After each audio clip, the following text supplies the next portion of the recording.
Welcome to Real Talk, the show where we look at issues facing our youth.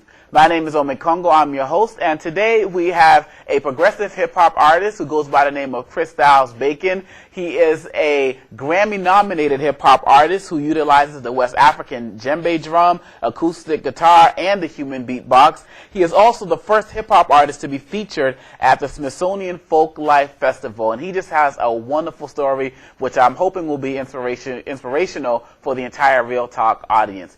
Christylez, welcome to Real Talk. Yeah, man. Thanks for having me over here. Oh, no problem. We appreciate it. Looking sharp as always. Well, I want to get started really by talking about your brand of hip-hop. There's so much out there with a lot of the negative stuff that's out there, celebrating drugs and sex and violence, but you've carved out your own niche in this form of what you call progressive hip-hop. Talk to me about how you came to that finding. Well, with progressive hip-hop, I was hanging out extensively with a collaborator of mine, Michael Pollard, who played piano, and he did a different type of music called progressive rock, which is kind of like a spin-off from jazz fusion and everything, and it takes like traditional like elements of rock and kind of like just takes it into different spaces, like different time signatures and all that stuff, and I thought about it like his work and that genre in relation to what I do with hip-hop. I always I always got tired of like just certain things like being like the same with hip hop,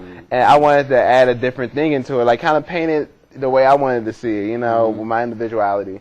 And so I was like, I'm gonna call it progressive hip hop. I'm gonna take traditional elements of hip hop like the human beatbox and rhyming, and I'm gonna take all of those original elements and just push it forward into different places. And so my whole definition of progressive hip-hop is taking those traditional elements of hip-hop and expanding it and adding different elements from various world genres of music and putting that together just to promote cultural acceptance and unification through music. So that's my whole steez. Now, cultural acceptance and unification through music. Now, one ways you do this is by playing all different types of instruments. I've seen you, of course, there's a guitar. We'll see that a little bit later. There's a guitar, there's a djembe, but I've also seen you play chairs and, whatever the Australian, instruments called, the longhorns with the groups that you've been a part of. How did you develop your skills to play so many different types of instruments?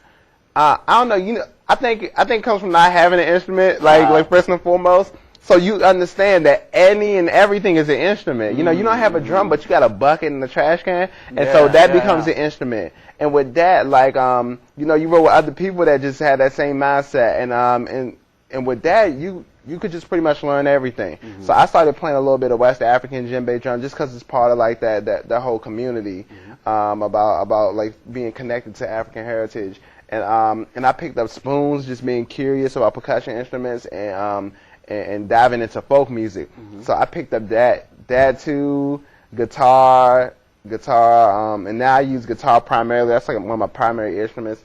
Yeah, it's just like being interested in everything, and then working with different people from different genres of music. I always pull back knowledge from a different genre, and with that I pull back the instruments as well. So it's just like with this little foray into this type of music, I learned how to play ukulele. So now it becomes part of my repertoire, Now, it's very interesting now. So in addition to the different styles of instruments, also your lyrics, you're intentional about your lyrics. You're not out there doing battle rapping, disrespecting other people. Where did you decide to come up with that? Because so many people, especially in an area like D.C., Maryland, Virginia, not a huge hip-hop city. Some people will say you got to go out there and be like those guys from New York, to get to that next level. I know. How did you decide to basically keep it clean? Well,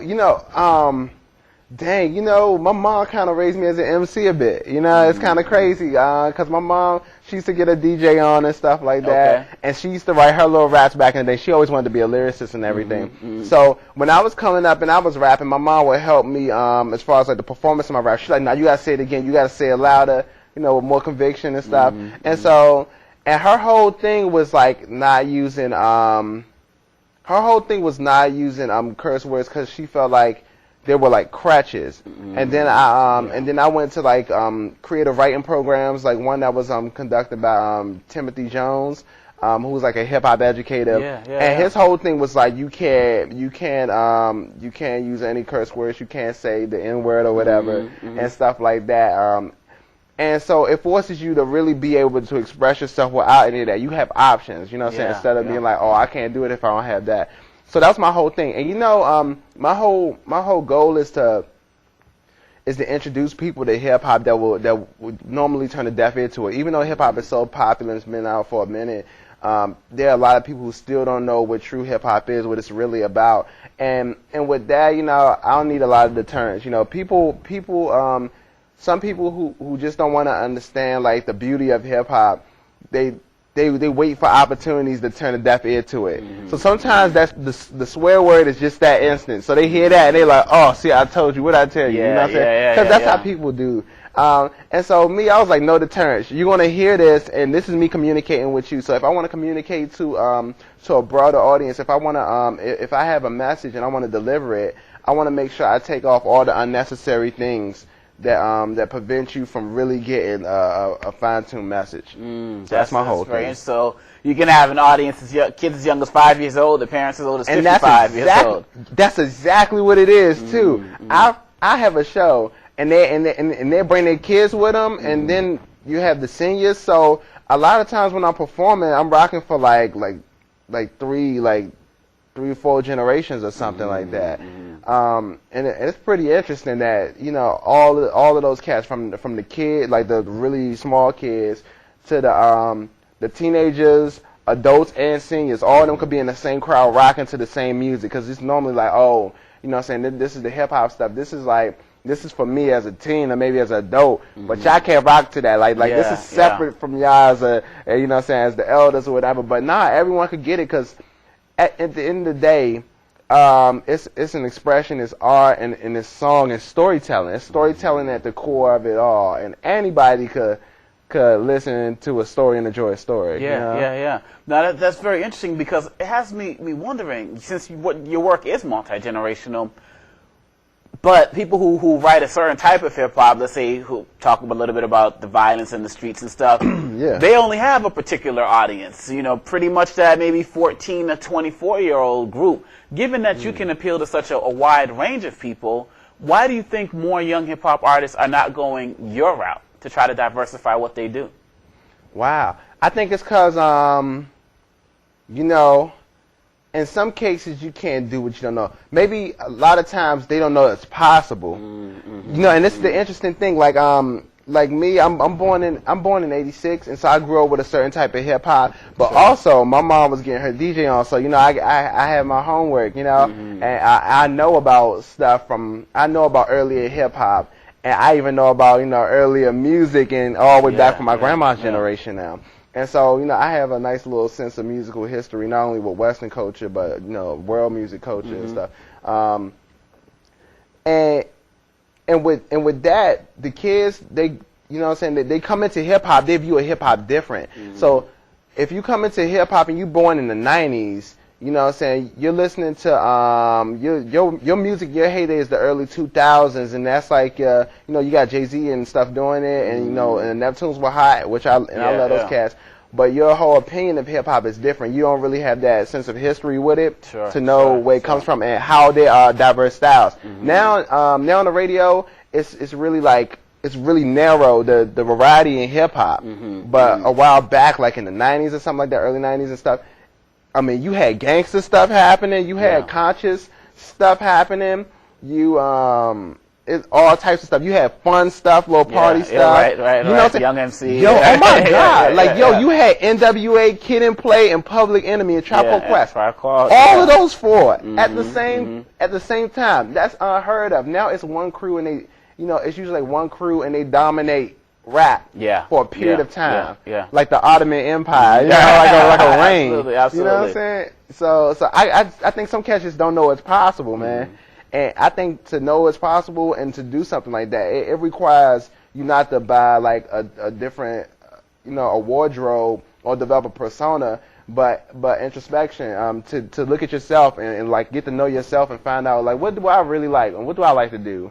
Well, you know? I think you're making a great point here, and since many people haven't been exposed to that, I'm glad that you're here, because after we come back from the break, you're going to have to expose people to the side of progressive hip-hop that they haven't seen. All right. Dun, dun, dun.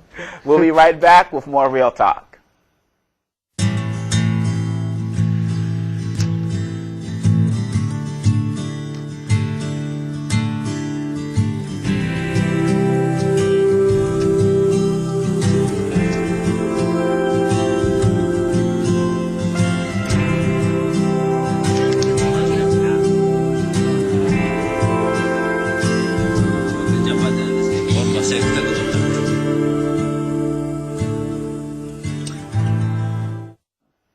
Welcome back to Real Talk, the show where we look at issues facing our youth. As promised, Christylez Bacon is going to deliver us a sample of what progressive hip-hop is. Take a look right here.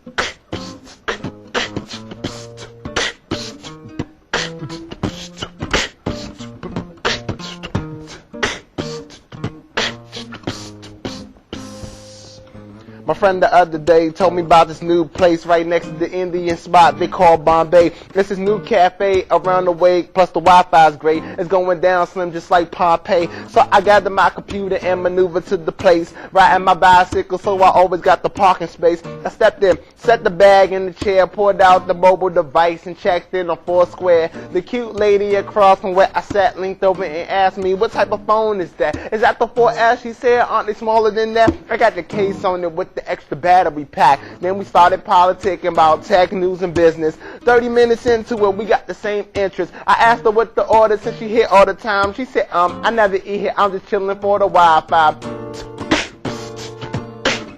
She never eat here, she just chilling for the Wi-Fi. She said she never eat here, she just chilling for the Wi-Fi, chilling for the Wi-Fi, leftovers from Five Guys. She never eat here, she just chilling for the Wi-Fi, chilling for the Wi-Fi, leftovers from Pop Pop. She never eat here, she just chilling for the Wi-Fi. We chatted on Facebook on a night real late. She said she painted for a living and did some real estate. So that makes us both full-time artists on the ground. We dated during the days cause we ain't got the 9 to 5. But if she picking the place, they like business dates. Spots with free internet and iced lattes. So on most days we walking around with her Dell laptop that weighs 85 pounds in the restaurant with her computer on the table. She said it's cause the phone isn't internet enabled. Then she started chilling at my crib more often when I got the broadband hooked up in my apartment. A brother getting late calls like a surgeon cause she doesn't want to chat, she just has to meet in person. Shorty's in my crib searching Google every night. I'm starting to think that Shorty's chilling with me for the Wi-Fi. I think the Shorty's chilling with me for the Wi-Fi. I think the Shorty's chilling with me for the Wi-Fi, chilling for the Wi-Fi, catching deals on Priceline. I think the Shorty's chilling with me for the Wi-Fi, chilling for the Wi-Fi, so I gotta draw the line. I think the Shorty's chilling with me for the Wi-Fi.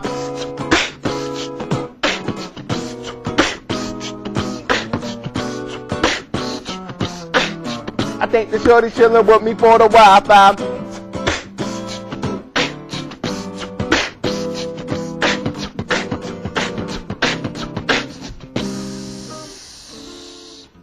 I'm getting skeptical about this girl I've known, so I started investigating like Sherlock Holmes, cause ever since I got that broadband with the fiber optics, I get surprise visits from her on my door knocking. So I called her up, told her meet me at the crib now. She packed up her laptop, then she slid around. Now, would I really be up in the crib lonesome if her brother was the type that had a dial-up modem? Well, it's time to figure out while we chilling in the house. Oh, I forgot to tell you, babe, the internet is out. She paused and said, is there a problem with your router? Nah, I had to put the bill money on the power. Shorty started packing up her bags, y'all. She didn't stop. Got a laptop and broke out like the chicken pox. Told my mom's about it, now she asking me why. I said, Mom, she didn't love me. She was chilling for the Wi-Fi.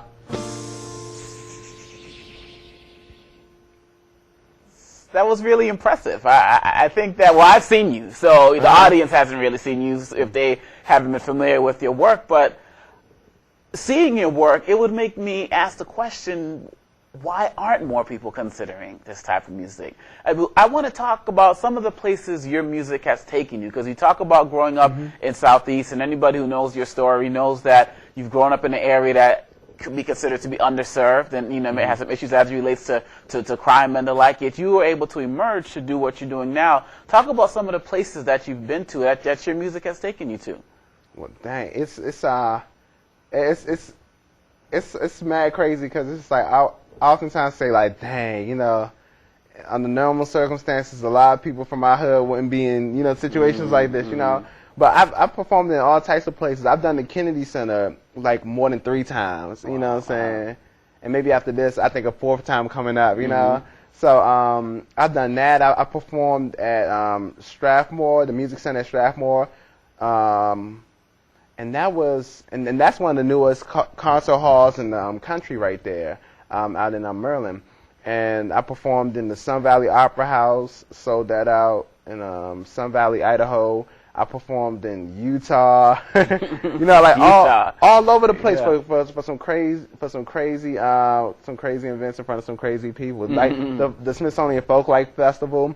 I performed in a lot of places that normally don't do hip hop. Yeah. And just like introduce them to hip hop and what it is, and it's like true art, So and the fact that you were with your progressive style of hip hop, you were still also nominated for a Grammy, shows that there can be forms of success in doing what you do. Yeah, in all types of different realms. A lot of times people only see the path that's laid out in front of them already, instead of being like, the really G'd up adventurous one that be like, we're going to make our own path and stuff. No one knows that route is possible until someone else walks it. Some people are like that, and there's some people who could see it and they just feel compelled to do it. And for me, I just couldn't go the regular route. And then that regular route is oftentimes, people put out rewards for stuff like that. You're like, okay, I'm gonna rap about this and then go this way, because I see this person doing this already, so all I have to do is mimic that and pivot on that, and then I could just make some quick whatever, what I'm saying? But it just doesn't it doesn't match who I am, And so with me, I'm not like a persona. I don't put up a persona when I perform. Like, I am who I am when I'm writing music and when I'm performing and when I'm in person. It just is what it is. And you are this is not an outfit for a TV show. This is you every day. Exactly. You're on the train with the guitar. This is just who you are. Yeah, keeping it real for real. And since this is Real Talk, give us some real talk about what it felt to be nominated for a Grammy. What's it like? I mean, a lot of young musicians watching. Yo, that was crazy. And I got nominated for like just an unlikely project. Like I was working with two mentors of mine, Kathy Fink and Marcy Marxa, who are like G's in what they do as instrumentalists and songwriters and vocalists. They do a lot of folk music, bluegrass, old time folk music on banjos and washboards, ukuleles and stuff, and they do a lot of children's music as well, like prolific. I learned so much from them. And we was jamming, me and Kathy Fink, because she plays a mean banjo. Okay. And so she seen me perform at Strathmore, and so we linked up and stuff to just talk about career stuff. And then she brought the banjo. I started beatboxing over it, and it was like, oh, we want to explore like this collaboration and stuff. So she brought me into the fold on some stuff. And we recorded a project called Banjos the Beatbox, and the nomination happened in 2010. Like, and that was like crazy because I'm like, what is this? I'm like, are you serious? I'm like, yo, I'm not gonna fully like be elated because I feel like this is not like happening. Like, I'm not gonna say anything because I feel like they're just gonna take it away. You know what I'm saying? Cause just couldn't believe it. I'm like, yo, I'm just doing what I love to do, like, I'm not pining for, like, any crazy accolades or anything or awards or anything. It's just, like, what I love to do, like, genuinely, like, honestly.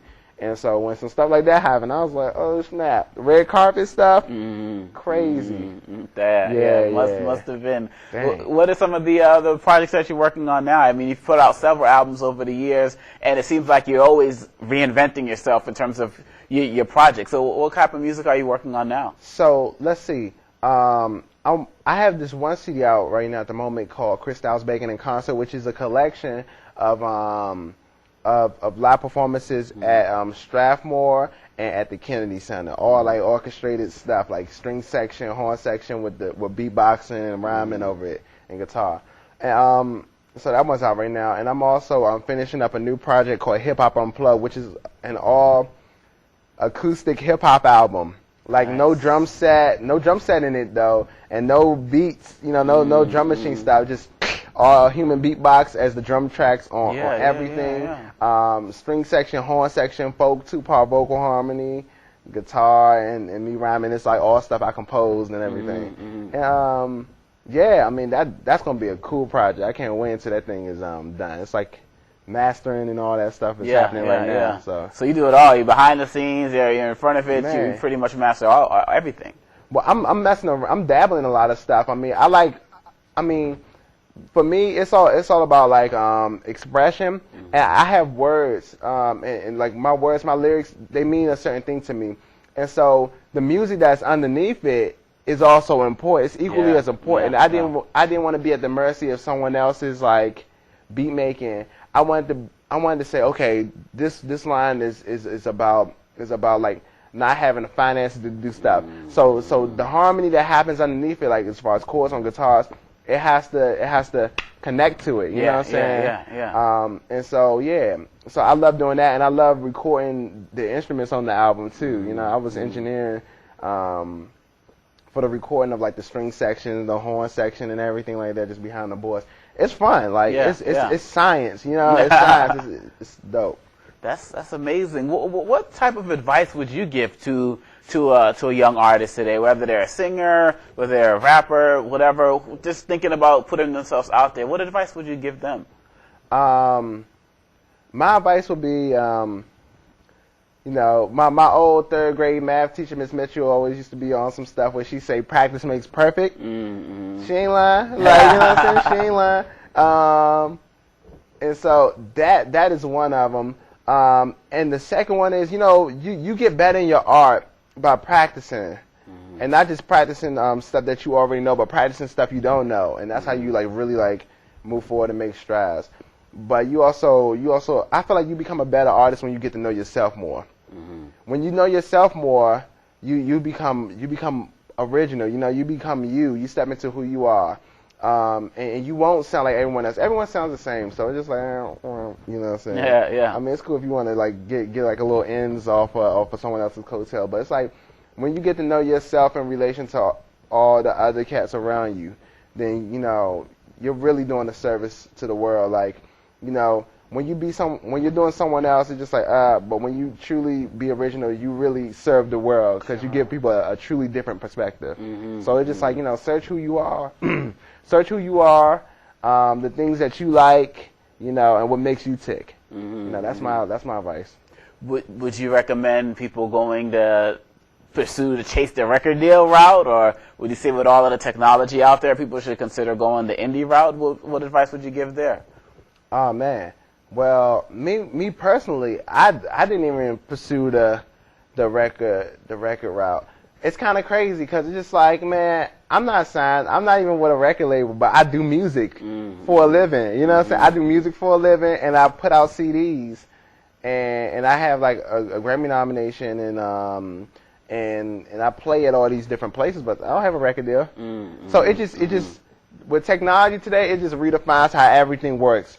That was an old business structure. And it still works. It still works to a degree and stuff like that, but the dope thing is that that's not the only way. You just got to be a G about it and just like say, like, you know, this is how I want to do it. That's another thing with searching yourself. Like, how do you want to do it? Like, are you like, dang, you know, I got to do this I got to get a record deal, but dang, I really don't like what this is, and I really don't like how this deal is going down. Instead of just being like conforming and just be like, all right, you know, just being beaten into submission, like truly think about it and see if you can find a solution. So that's what I'm constantly working on. So instead of getting a record label to fund the front you the money that you have to recoup later with the sales, and you don't walk away with your rights and stuff like that. They own the masters and stuff. Instead, you maybe could hire a grant writer or learn how to write a grant yourself. Apply for a grant, and you get money like that, and you record an album. And guess what? Like, you only have to recoup that. You own all the rights to your recordings. That is crazy. This is a totally new business model right here. That's a great point. And I want to take it to another place too, as it relates to that young budding artist. What would you suggest to them if they're in the school and, you know, arts programs have been cut and there may not be money to get out there and take guitar lessons or the like? How can they still forge a path where they could start learning things that relates to instruments or singing and the like, if there's not really a financial footing to do that? Oh yeah, and I know all about that. Yo, I ain't from a rich household, you know what I'm saying? Like, we grew up in Condon Terrace and all Southeast DC, Atlantic Street and all that. You know, it was in Section 8 house. You know, every month we'd go to South Capitol Street, cash a welfare check, go right next door in the liquor store and cash a child support check when they were coming in. You know, like, you know, that was income. And my mom is disabled, so she wasn't able to work like jobs like everyone else's parents, you know, was able to do. So it was crazy. But, you know, we made it work. You know, I wound up going to Duke Counseling School of Arts for high school, where I was able to receive education. It's free if you're if you're a district resident to go to that school. If you're in Maryland, you got to pay some dough. All right. But also with me, this is like, I graduated high school in 2005, so this was like pre-YouTube and like Web 2.0 stuff. Like now, if you ain't got no ends and you want to know how to play guitar, like yo, and you can't have no teacher. First of all, you could barter some stuff. Like, whatever. I wash your car for, like, this many weeks. Like, you teach me guitar, I'll wash your car. You can always barter. You just got to be creative. And also, you could go on the internet. YouTube, learn guitar. And you could take guitar lessons on YouTube. Yo, that's crazy. You can learn how to paint on YouTube, painting lessons or whatever. You just got to be creative with it. Yeah, we can't be held back these days. You know what I'm saying? Like, we always got to find some way to do it. It seems like you're working on something new all of the time. Where can people go if they want to learn more about what you're doing? They could go to my my website, Christylez.com. So it's a crazy spelling of my name. So it's www.Christylez.com. So that's how you spell my name. And what do you have coming up? So what I have coming up, I mean, all types of stuff. I'm doing a monthly concert series called Washington Sound Museum in D.C. You could type in WashingtonSoundMuseum.com to see the next one that's going on. And I'm collaborating with different artists from different genres of music, you know, every month. You know, mixing it together with my chamber ensemble. So you get to see my progressive hip-hop sound in relation to another genre of music, and then we mix it together and make it work. All right, well, best of luck to you, and we look forward to more updates. Oh, man, thank you so much. That's going to do it for another episode of Real Talk. If you have any questions, feel free to email me at realtalk@omecongo.com. And remember, our youth are 50% of our population, but 100% of our future. Let's make sure we're taking care of them. See you next time.